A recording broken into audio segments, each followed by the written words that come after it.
Bonjour, c'est Christelle. Bienvenue à notre défi anti-morosité. Aujourd'hui, nous allons mettre une femme à l'honneur. Il s'agit de Hildegard von Bingen, une religieuse aux multiples talents du XIIe siècle. Et oui, vous m'avez bien entendu, du XIIe siècle. Elle est considérée comme la première naturopathe, la première phytothérapeute. D'ailleurs, vous pouvez retrouver ces principes dans le grand livre des secrets de santé de Hildegard von Bingen de l'auteur Mélanie Schmidt-Ullmann aux éditions Brochet de 2017. Quel est le premier objectif de médecine de Hildegard von Bingen? C'est d'abord le maintien en bonne santé et non le traitement de la maladie. Pour nous, en cette période de confinement, c'est important de maintenir sa santé. C'est un principe de santé préventive qui est basé sur une idée simple, c'est que la santé, c'est une question d'équilibre entre le corps et l'esprit. Si le corps ne va pas bien, l'esprit ne va pas bien.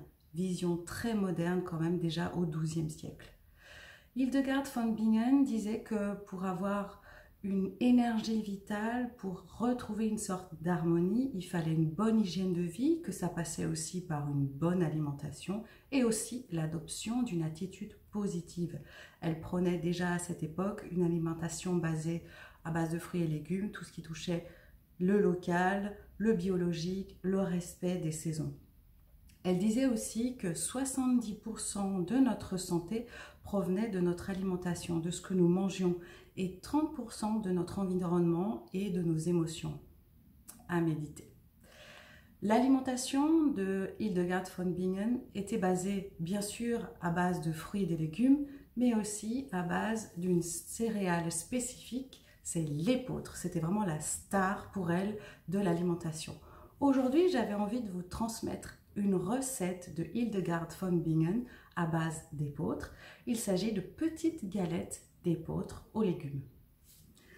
Au niveau des ingrédients, il s'agit des ingrédients pour une personne, donc à vous d'adapter ensuite les quantités. Il vous faut 4 cuillères à soupe de flocons très fins d'épeautre, un œuf, un verre de lait ou d'eau, de petits légumes émincés ou râpés comme des carottes, des navets, des oignons, du fenouil, des champignons.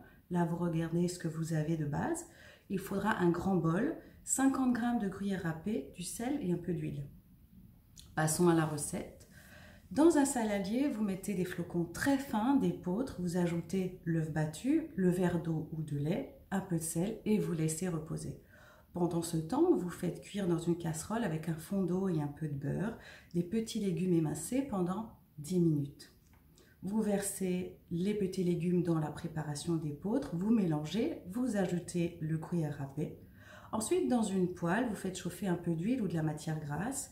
Vous prenez une cuillère à soupe, vous formez des petits tas du mélange d'épeautre, vous aplatissez avec une spatule et là, vous voyez des petites galettes que vous retournez. Il y a aussi une variante, vous pouvez utiliser toute la surface de la poêle pour former une grande galette, vous la retournez et puis ce sera prêt. Bien, il n'y a plus qu'à tester cette recette. En tout cas, on se fera du bien à notre corps et à notre esprit. Je vous retrouve demain 11h30 parce que chaque jour est un défi pour garder le moral. Défi anti-morosité. Bonne journée, à demain.